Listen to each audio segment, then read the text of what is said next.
il ne faut pas trop rêver non plus, on a le droit, mais après, chaque chose a ses limites.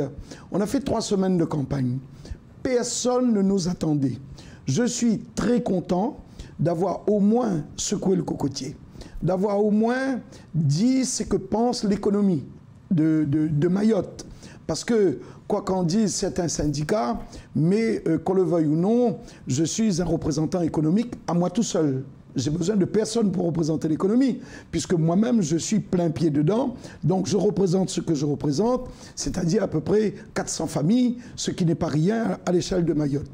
Je n'arrête pas de dire que dans la performance politique, il y a des bons, il y a surtout des moins bons. Il faudrait que les gens sachent, là où ils sont bons, qu'ils arrivent à performer, et là où ils ne sont pas bons, de savoir passer la main. Ce que je vais dire ne va peut-être pas plaire à mes amis de La République En Marche, nouvellement Renaissance.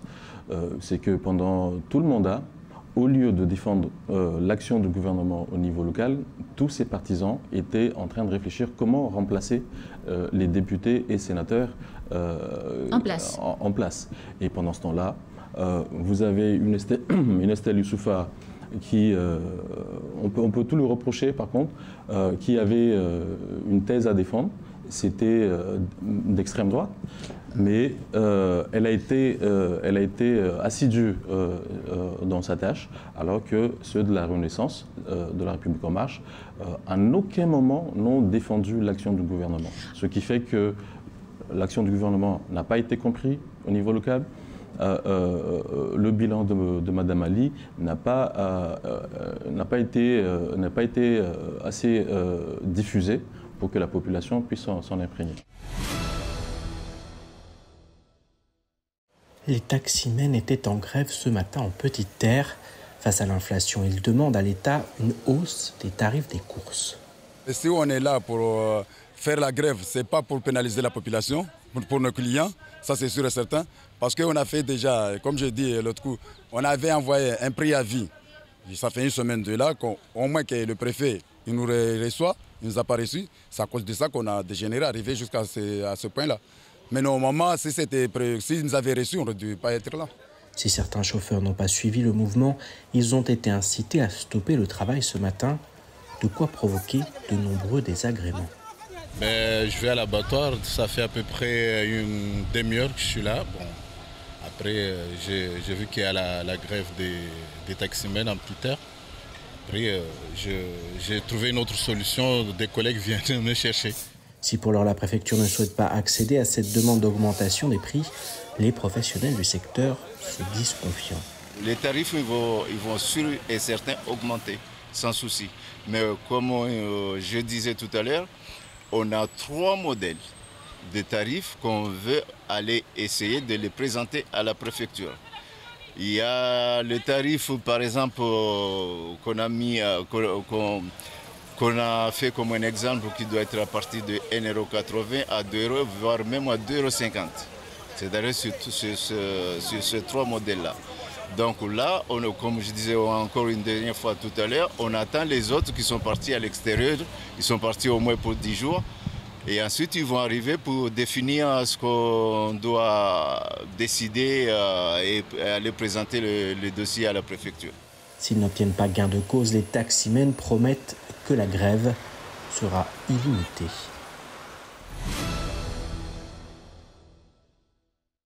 Dans la nuit de dimanche à lundi, 4 Kwassa transportant au total 47 ressortissants comoriens en situation irrégulière ont été interceptés par les brigades nautiques de la PAF et de la gendarmerie. L'une des embarcations a refusé d'obtempérer. La gendarmerie est néanmoins parvenue à stopper le pilote dans sa fuite. Il a été placé en garde à vue. Les autres ont été placés en rétention et seront reconduits à la frontière. Depuis le 1er janvier 2022, 3000 étrangers en situation irrégulière tentant d'entrer illégalement à Mayotte ont été interpellés par les forces de sécurité intérieure en mer, coordonnées par la Marine nationale et appuyées par la surveillance aérienne. 221 Kwassa équipés de leurs 278 moteurs ont été détruits, de quoi faire dire à la préfecture qu'il n'existe pas de trêve pour la lutte contre l'immigration clandestine à Mayotte. Le centre hospitalier du département va faire l'objet de travaux de rénovation jusqu'en février 2023. Les travaux de rafraîchissement du service des urgences marquent le début de cette opération de rénovation. La phase 1 débute ce lundi pour une durée de 6 semaines. Cette première phase modifiera les points d'entrée du service des urgences et la salle d'attente qui seront fermés au public. Une salle d'attente et un espace d'accueil seront aménagés à l'extérieur du bâtiment. Durant cette période, le service des urgences continuera de prioriser les urgences vitales. L'accueil des usagers sera impacté par des délais d'attente rallongés, mais à terme, le service des urgences du CHM offrira un meilleur accueil à ses usagers et optimisera les conditions de travail des professionnels de santé. Dans une démarche de promotion du patrimoine agriculturel, des savoir-faire ancestraux et d'encouragement des activités du monde agricole orienté tourisme, l'Office de tourisme du Centre-Ouest installe au pôle d'excellence rurale de Coconi le premier guichet d'information agritouristique à destination des agriculteurs, des consommateurs et des visiteurs. Ce guichet a pour mission d'initier, de conseiller et de soutenir les agriculteurs désireux de développer une activité touristique complémentaire à leur production agricole traditionnelle. Objectif, favoriser la diversification de leurs revenus et la création de nouvelles expériences touristiques sur le territoire.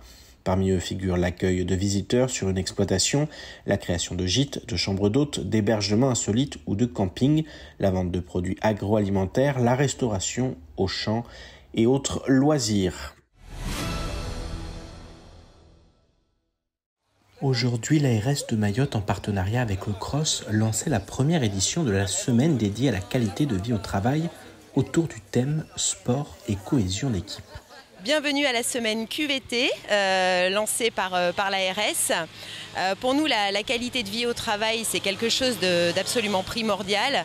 Et nous avons souhaité, pour cette semaine, au cours de laquelle les entreprises et administrations ont un peu cette petite piqûre de rappel, faire organiser tout un tas de manifestations avec un partenaire très important de l'ARS qui est le CROSS. Voilà, donc toute la semaine, des activités sont prévues pour tous nos agents, activités sportives, sport collectif et sport individuel, mais également des ateliers de cohésion sociale. Et à l'issue, un repas équilibré sera servi à tous nos agents. Les agents du CROSS participent également avec nous à cette semaine de la qualité de vie au travail. Tout au long de la semaine, des activités sportives et des ateliers de cohésion seront proposés aux agents. Cette première journée a débuté avec une activité marche que les agents de l'ARS ont particulièrement appréciée.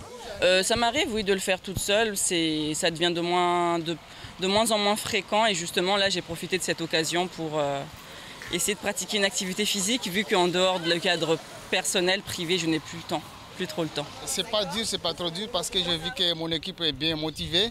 Je crois qu'il y a des feignants, mais il n'y a pas de feignants ni feignantes. Si le bénéfice pour les salariés paraît évident, les entreprises sont également gagnantes lorsqu'elles offrent de meilleures conditions de travail.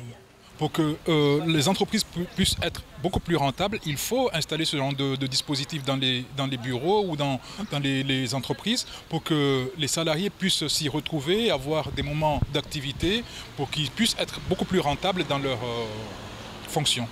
Par cette action, l'ARS et le CROSS encouragent toutes les entreprises à suivre l'exemple, car si le travail c'est la santé, le sport permet de la conserver.